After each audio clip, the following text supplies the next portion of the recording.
മീഡിയാസിലേക്ക് സ്വാഗതം. ബസൂക്കയുടെ ഒഫീഷ്യലായിട്ടുള്ള റിലീസ് തീയതി പുറത്തു വന്നിരിക്കുകയാണ്. കഴിഞ്ഞ ഏതാനും നാളുകളായി സിനിമ ഇന്ന് വരും നാളെ വരുമെന്നൊക്കെ പറയുകയും പിന്നീട് സിനിമ മാറ്റിവെക്കുമെന്നുള്ള ആ ഒരു വാർത്തകൾ വന്ന് ആ ഒരു കാലഘട്ടം മാറുന്നു. ഇപ്പോൾ സിനിമയുടെ ഒഫീഷ്യലായിട്ടുള്ള ആ ഒരു റിലീസ് തീയതി അറിയിച്ചിരിക്കുകയാണ്. ഏപ്രിൽ 10, 2025. അതെ, വിഷു റിലീസായിട്ടാണ് സിനിമ എത്തുന്നത്. എന്തായാലും ഒരു വ്യക്തിയുടെ ഏറ്റവും വലിയ മോഹമാണ് ഈ ഒരു സിനിമ എന്നുള്ളത്. അതെ, കലൂർ ഡെന്നീസിൻ്റെ മകൻ ഡിനു ഡെന്നീസിൻ്റെ ഒരു വലിയ മോഹം തന്നെയാണ് ഈ ഒരു സിനിമ. ഒരു കഥ പറയാൻ വന്ന ആൾ സംവിധാനം ചെയ്യുന്നു എന്നുള്ള പ്രത്യേകത കൂടിയുണ്ട്.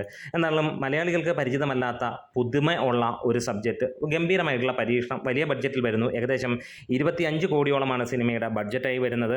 ഈ ഒരു സിനിമ തിയേറ്ററിലേക്ക് എത്തുമ്പോൾ മലയാള സിനിമയ്ക്ക് ഒരു മുതൽക്കൂട്ട് തന്നെയായിരിക്കും. Most stylish actor in India എന്ന് തന്നെ നമുക്ക് പറയാം മമ്മൂട്ടിയെക്കുറിച്ച്. അദ്ദേഹം അല്ലെങ്കിൽ മലയാളത്തിലൊന്നും ഒരു സ്റ്റൈലിഷ് ആക്ടർ വേറെ നമുക്കില്ല അങ്ങനെ കാണാൻ. വേണമെങ്കിൽ സ്റ്റൈലിഷ് ആണെന്ന് പറഞ്ഞ് നടക്കുന്നവരുണ്ടാവാം, ആരാധകർ ആണെന്ന് വിശ്വസിക്കുന്നവരുണ്ടാവാം അങ്ങനെയുള്ള നടന്മാരെ. പക്ഷേ മമ്മൂട്ടി മാത്രമാണ് നമുക്ക് ഒരു സ്റ്റൈലിഷ് ആക്ടറായിട്ടുള്ളത്.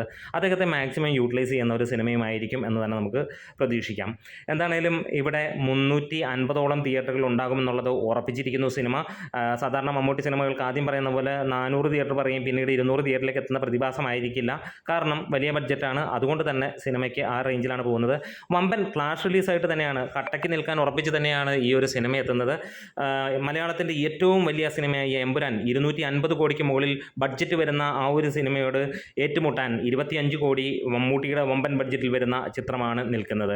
എന്താണേലും നല്ലൊരു ഗ്യാപ്പാണ് ഇട്ടിരിക്കുന്നത്. വേറെ ഒന്നുമല്ല, ഒരു സിനിമ ഇറങ്ങുമ്പോൾ, മോഹൻലാലിൻ്റെ ഒരു നല്ല സിനിമ ഇറങ്ങുമ്പോൾ അതിന് 15 ദിവസത്തോളം ഗ്യാപ്പും മമ്മൂട്ടിയുടെ ഒരു നല്ല സിനിമ ഇറങ്ങുമ്പോൾ അതിനും അത് ഗുണം ചെയ്യും. കാരണം 15 ദിവസത്തെ ഗ്യാപ്പ് ശരിക്കും രണ്ട് സിനിമകൾക്കും ഗുണമാണ്. അല്ലാതെ അടുപ്പിച്ചടുപ്പിച്ച് ചെയ്ത് വാശിക്കിറക്കുന്ന പോലെ ഇറക്കിയിട്ട് കാര്യമില്ല എന്നുള്ളതറിയാം. കാരണം പഴയ പോലെ അല്ല കാലം എന്ന് പറയാം. യൂത്ത് നടന്മാർ ശരിക്കും മലയാളം ഇപ്പോൾ കയ്യേറിയിരിക്കുകയാണ്. സീനിയർ താരങ്ങൾക്ക് അത്ര മതിപ്പൊന്നും ഇപ്പോൾ അങ്ങ് ലഭിക്കുന്നില്ല എന്നുള്ളതും ഉറപ്പാണ്. പക്ഷേ അവരെ തള്ളിക്കളയാനൊന്നും പറ്റില്ല.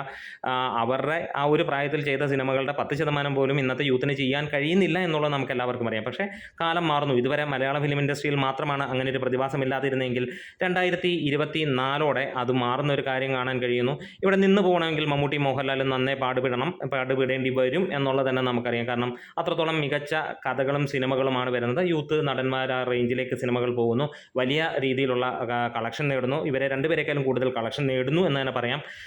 തള്ളില്ലാത്ത കാര്യങ്ങളിലൂടെയാണ് പറയുന്നത്.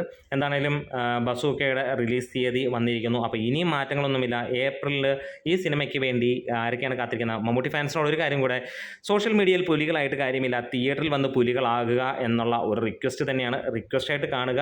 കാരണം നിങ്ങളുടെ ഉള്ളിൽ ഈ ഒരു കാര്യമുണ്ടെങ്കിലേ എല്ലാ സിനിമകളും വമ്പൻ ആവുകയുള്ളൂ. അല്ലാതെ എന്നും സോഷ്യൽ മീഡിയയിൽ രാജാവായി നിന്നാണ്ട് ഒരു കാര്യവുമില്ല എന്ന് ഓർമ്മിപ്പിക്കുന്നു. നമ്മുടെ വീഡിയോസ് സപ്പോർട്ട് ചെയ്ത് തന്നാൽ വളരെ ഉപകാരം. ഒന്ന് സബ്സ്ക്രൈബ് ചെയ്താലും വലിയ ഉപകാരം. ഞാൻ പറഞ്ഞതുകൊണ്ട് സബ്സ്ക്രൈബ് ചെയ്യാനോ അല്ലെങ്കിൽ സപ്പോർട്ട് ചെയ്യാനോ തോന്നുന്നില്ലെങ്കിൽ സാരമില്ല എന്ന് തന്നെ പറയാം. Day medias.